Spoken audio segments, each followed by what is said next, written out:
नमस्ते दोस्तों, कागज़ कलम कल्पना के इस नए एपिसोड में आप सभी को मेरा प्यार भरा नमस्कार। आज के एपिसोड में चर्चा करेंगे एक नई कहानी की किताब जिसका नाम है 10 पल फुर्सत और इसकी लेखिका हैं श्रीमती अपराजिता शुक्ला। तो यह किताब में लगभग नहीं, पूरी की पूरी 11 कहानियाँ हैं और हर कहानी अपने में बहुत ही अनूठी है। इसके सभी पात्र हमारे आसपास ही नज़र आते हैं। एक एक कहानी हमें कुछ नया सिखाती है, नया सुनाती है और लेखिका की लेखन शैली इतनी सुंदर, इतनी सरल, दिल को छू लेने वाली और छोटी सी बात में दिल तक, अंदर तक पहुंचती है। उसकी सच्चाई, उसकी स्वाभाविकता, उसकी सरलता। तो किताब बहुत छोटी सी है। आप अगर लगकर पढ़ने बैठे तो 1 घंटा 1.5 घंटा में पूरी ख़त्म कर देंगे। बहुत ही सुंदर कहानियाँ हैं। टोटल इस पुस्तक में 11 कहानियाँ हैं और कहानी को लेखिका ने नाम दिया है फुर्सत। जैसे कि पहली कहानी को बोला है पहली फुर्सत, जिसका टाइटल है तुक्का। उसी तरह से छठी कहानी को बोला है छठी फुर्सत, जिसका टाइटल है पछतावा। तो मैंने पूरी की पूरी किताब पढ़ी और मैंने इसे 5 स्टार रेटिंग दी है। आप भी या तो अमेज़ॉन से इसको बुक कर सकते हैं या नोशन प्रेस, जो कि इसके पब्लिशर्स हैं, उनसे डायरेक्ट मंगा सकते हैं। पुस्तक की कीमत है मात्र 100 रुपये। और आपको थोड़ा बताने के लिए कि हर कहानी में कितनी स्वाभाविकता छिपी है, तो मेरी जो फेवरेट कहानी है मैं उसके बारे में आपसे बात करूंगी। बल्कि कहानी को छोटे शब्दों में या कम शब्दों में आप तक पहुंचाऊंगी और मुझे आशा है कि ये पूरी कहानी सुनकर आपका मन बहुत बहुत ललचाएगा इस पुस्तक को खरीदने के लिए। तो आइए सुनते हैं मेरी फेवरेट कहानी, जिसका टाइटल है कोरोना और ये किताब की 5वीं कहानी है, यानी 5वीं फुर्सत। टाइटल है कोरोना। तो आइए सुनते हैं यह कहानी।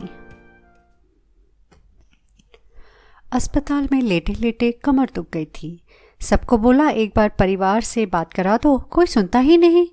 सुनेंगे भी कैसे? अजीब से कपड़े जो पहन रखे हैं, इन कपड़ों के अंदर से ना दिखता होगा ना सुनाई पड़ता होगा।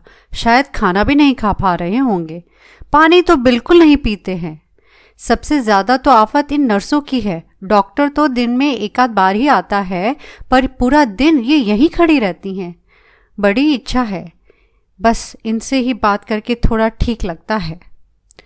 वर्मा जी अस्पताल की छत को ताकते हुए यही सब सोच रहे थे कि नर्स ने आकर बोला, घर से खाना आया है आज उनके लिए। आत्मा तक तृप्त हो गई, लेकिन खाना आते आते घंटे लग गए। नर्स ने बताया कि खाने का डिब्बा पूरी तरह साफ करके ही मंगाया है, इसलिए देर हो गई। डब्बा खोलते ही दिल खुशी से झूम उठा। पूरी सब्जी, मिठाई, पुलाव, सब कुछ उनकी पसंद का था। लगभग पूरे 1 महीने के बाद इतना अच्छा खाना नसीब हुआ था। खाना उनकी पत्नी के हाथ का था, क्योंकि स्वाद और खुशबू से पहले ही पता चल गया था कि हो न हो यह उनकी पत्नी श्रीमती निर्मला देवी के हाथ का ही बना है। उनकी पत्नी श्रीमती निर्मला देवी नाम से ही नहीं, हृदय से भी निर्मल और सीधी सादी घरेलू महिला थी। जब से ब्याह कर लाए थे, कभी ऊंची आवाज में न बोली, न कोई बहस करी। अपने पति को परमेश्वर मानकर सारी जिंदगी निकाल दी। अस्पताल में लेटे लेटे जब भी वर्मा जी को उनका ख्याल आता, वो यही सोचते कि उन्होंने अपनी पत्नी को कभी उतना मान नहीं दिया जितना उनका हक था।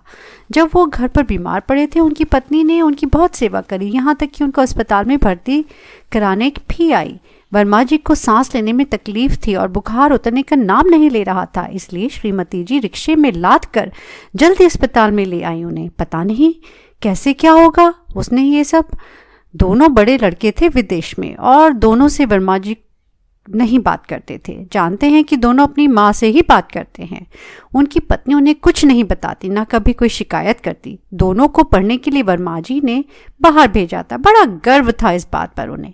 सबको बताते फिरते कि उनके दोनों बेटे विदेश में हैं। दोस्तों रिश्तेदारों की महफिल में तो गर्व का ठिकाना ना रहता था। कोई फ़ोन आते ही ज़रा ऊंची आवाज़ में बोल दे कि आसपास वालों को भी पता चले कि उनके लड़के विदेश में हैं। समय के साथ चीज़ें बदलने लगी। दोनों लड़कों ने अपनी मर्जी से शादी कर ली विदेश में। उनके मना करने के बावजूद उन्होंने लड़कों से सारे संबंध ही तोड़ दिए। पत्नी ने तब भी कुछ नहीं कहा। कई दिनों तक रात में उसकी सिसकियां उन्होंने भी सुनी, पर सुबह की चाय देते समय एक बार भी उसकी पलकें गीली न मिलती थीं। रिटायरमेंट के बाद भी उनकी दिनचर्या का पूरा ख्याल रखती थी उनकी पत्नी। सुबह की मॉर्निंग वॉक, चाय से लेकर रात के खाने तक, और लास्ट में दूध का ग्लास हाथ में पकड़ाने तक की ड्यूटी थी उनकी। यहाँ काम कर रहे डॉक्टर और नर्सों को देखकर उन्हें ये एहसास हुआ कि वो तो रिटायर हो गए, पर उनकी पत्नी तो अभी भी ड्यूटी पर ही है। वो तो ना रिटायर हुई, ना उसे छुट्टी ही मिली। मौत को इतनी करीब से देखकर उन्होंने ज़िंदगी और रिश्तों की कीमत समझी। उन्होंने फैसला किया कि यहाँ से निकलते ही अपनी पत्नी को उसके हक का सम्मान ज़रूर देंगे और अपने बच्चों से टूटे हुए रिश्तों को जोड़ने की पहल करेंगे। पत्नी को घुमाने ले जाएंगे और सुबह की चाय भी बनाकर पिलाएंगे। अब ये जो ज़िंदगी वापस मिली है उसे यूं ही न गंवाएंगे। अपनी पत्नी के साथ खुशी खुशी बिताएंगे। अपने बिखरे परिवार को फिर से एक कर देंगे। पत्नी को किसी शिकायत का मौका न देंगे। रात वाली ड्यूटी पर जो नर्स है वो बहुत प्यारी है, बहुत प्यार और सम्मान से बात करती है। उसको आज बोलूँगा कि मेरी बात करवा दो श्रीमती जी से। अब तो ऑक्सीजन सिलेंडर के बिना भी सांस आने लगा है। जिंदगी ने दूसरा मौका दिया था, इसका सदुपयोग करना है।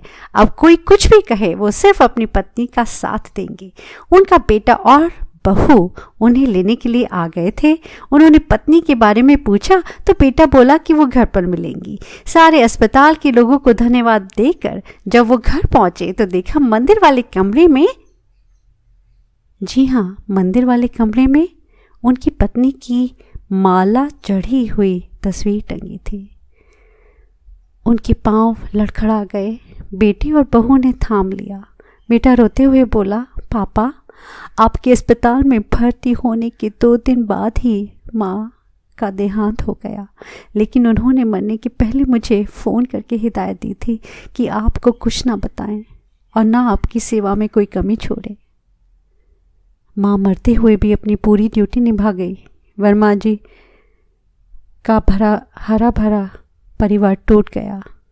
वो ज़मीन पर गिर पड़े और मैं बस यही बोल रहे थे कि रोते रोते कि कोरोना की वजह से जब उनकी आँख खुली तब जिसके लिए अब वो जीना चाहते थे उसने आँख बंद कर ली थी। जी हाँ दोस्तों, इस कहानी से आपने क्या सीखा? देर ना हो जाए, कहीं देर ना हो जाए। अगले एपिसोड में फिर एक और पुस्तक के साथ मिलेंगे, नई और तरोताज़ा कहानियाँ लेकर। तब तक के लिए इजाज़त दीजिए। धन्यवाद।